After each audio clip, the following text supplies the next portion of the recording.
డ్రైవర్ల యొక్క డ్రైవర్లను సెలెక్ట్ చేసుకున్నప్పుడు ఆ యొక్క యజమానులు ఆ జాగ్రత్తలు తీసుకోవాలి.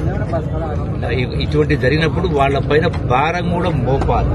ఖచ్చితంగా జరిగినప్పుడు ఏ ప్రభుత్వాలకు సంబంధించినటువంటి పరిధిలో వస్తాయో వాళ్ళపైన భారం కూడా మోపాలి. ఇటువంటి జరగకుండా భయం కూడా ఉండాలి.